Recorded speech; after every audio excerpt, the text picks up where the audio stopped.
लखनऊ की शामें अपने नज़ाकत और शांति के लिए जानी जाती हैं, लेकिन इसी शहर के बीचों बीच छिपा हुआ है एक ऐसा स्थान जहाँ पर शांति भी डर पैदा करती है। और उस स्थान का नाम है बटलर पैलेस। ये कोई आम खंडहर नहीं है, ये वो जगह है जहाँ पर इतिहास, अधूरी कहानियाँ और रहस्यमयी घटनाएं एक दूसरे में घुल मिल चुकी हैं। ये बात उस दौर की है जब मुहम्मदाबाद के राजा मोहम्मद अली मोहम्मद खान उस समय के तत्कालीन अवध के British governor sir Spencer Harcourt Buttler के लिए एक महल बनवा रहे थे। स्पेंसर हरकोट बटलर 1921 से लेकर 1922 तक उत्तर प्रदेश के गवर्नर रहे थे। बटलर पैलेस के नाम से विश्व विख्यात ये बिल्डिंग सन 1915 में बनना शुरू हुई थी और सन 1921 आते आते ये 3 स्टोरी तक बन चुकी थी। सन 1921 में गोमती नदी में एक भयानक बाढ़ आई थी और उसके बाद बटलर पैलेस का निर्माण कार्य रुक गया और फिर कभी शुरू नहीं हुआ और फिर बटलर पैलेस वीरान होने लगा। अपने अंदर बहुत से राज समेटे हुए ये बिल्डिंग धीरे धीरे खंडहर बनती चली गई। आसपास के लोग बटलर पैलेस के बारे में अलग अलग कहानियाँ सुनाते हैं। कोई कहता है उस महल में सफ़ेद साड़ी वाली कोई महिला दिखती है और कोई कहता है कि उस महल में कोई बूढ़ा आदमी छड़ी लेकर चलता है। एक घटना 2019 में घटी थी जब 4 दोस्त मिलकर बटलर पैलेस के अंदर जाके वीडियो शूट करने का प्लान बनाते हैं और वो बटलर पैलेस के अंदर वीडियो शूट करके वायरल होना चाह रहे थे। जो 4 दोस्त बटलर पैलेस के अंदर गए थे उनके नाम थे राहुल, समीर, निशा और आदित्य। लेकिन उन्हें ये पता नहीं था कि उस दिन के बाद उन चारों की जिंदगी बदलने वाली है, क्योंकि वे बहुत बड़ी गलती करने जा रहे थे। वे चारों अपने अपने घर से निकलकर एक मीटिंग पॉइंट पर मिलते हैं और उसके बाद 11:47 पर बटलर पैलेस के गेट पर पहुंच जाते हैं।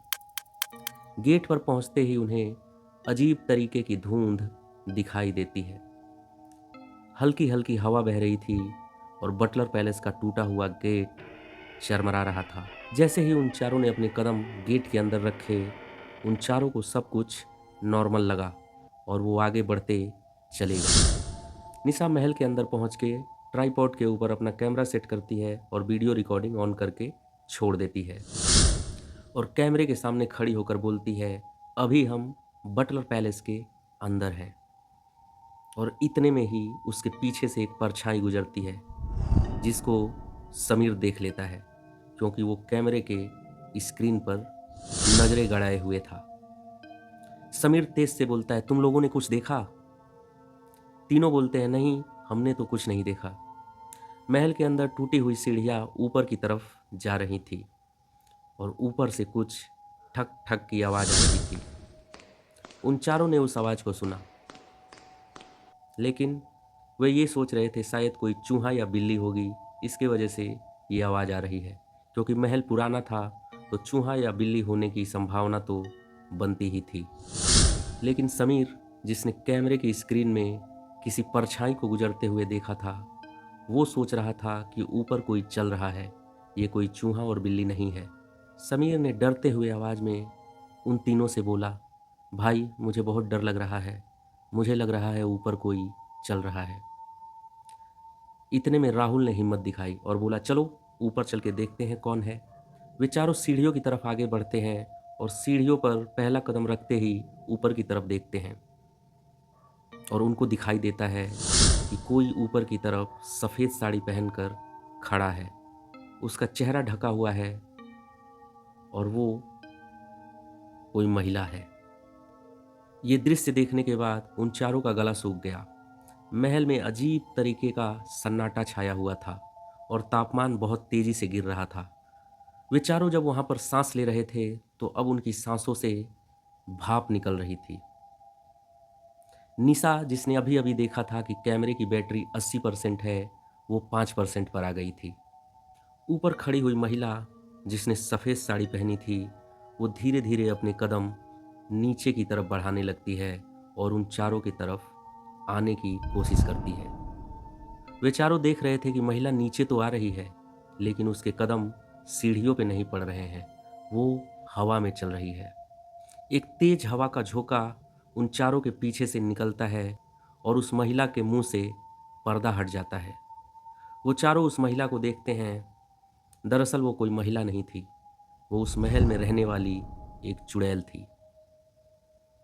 उसका मुंह पूरी तरह से काला था और आंखें सफ़ेद थी। उसका चेहरा देखने के बाद ये चारों भागो भागो चिल्लाने लगते हैं। वे जिस रास्ते से आए थे उस रास्ते की तरफ तेजी से दौड़ के भागते हैं, लेकिन जब वो वहां पहुंचते हैं तो वहां पर कोई गेट ही नहीं था, वहां पर दीवार थी। तो वे फिर अंदर कैसे आए? ये सोचने वाली बात है। वो जहां से भी निकलने की कोशिश कर रहे थे, वहां बस दीवार थी। उनको लग रहा था कि ये दरवाजा है, लेकिन जब वो वहां पहुंच रहे थे तो वो दीवार बन जा रही थी। ये शायद उस महल में चल रहा भूतिया खेल था, जिसको वो चारों समझ नहीं पा रहे थे। निशा चिल्ला चिल्ला कर रोने लगती है और बोलती है, हम फंस गए। फंसना तो था ही, क्या जरूरत थी बटलर पैलेस के अंदर जाकर वीडियो बनाने की। अचानक चारों तरफ से आवाज आने लगी और उन्हें लगता वो आवाज कभी उनके पास से आ रही है और कभी बहुत दूर से आ रही है। और वो आवाज थी, तुम यहाँ क्या करने आए? महल से निकलकर भागने की अफड़ा तफड़ी चल रही थी और इतने में समीर अचानक से अपनी जगह पर रुक जाता है और बाकी वो तीनों रास्ता खोज रहे होते हैं। वो समीर को चिल्लाकर बोलते हैं, समीर रुको मत, रास्ता खोजो और फटाफट यहाँ से निकलो। लेकिन समीर अपनी जगह पर खड़ा हो जाता है, मानो वो बर्फ हो गया हो।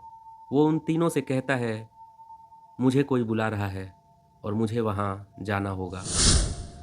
समीर पीछे मुड़कर देखता है और फिर धीरे धीरे अंधेरे की तरफ अपने कदम बढ़ाने लगता है। वो तीनों लाख चिल्लाते हैं, समीर को लाख बुलाने की कोशिश करते हैं, लेकिन समीर वापस नहीं आता। वो अंधेरे की तरफ अपने कदम बढ़ाता ही जा रहा था और फिर अचानक से समीर उन तीनों की नज़रों से ओझल हो जाता है और अब समीर के कदमों की आवाज़ भी नहीं आ रही थी, मानो जैसे महल में पिन ड्रॉप साइलेंस फैल गया हो।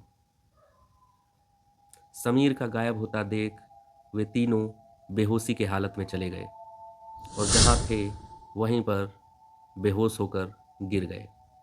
अगली सुबह स्थानीय लोगों ने महल के बाहर कार देखी तो पुलिस को सूचना दी।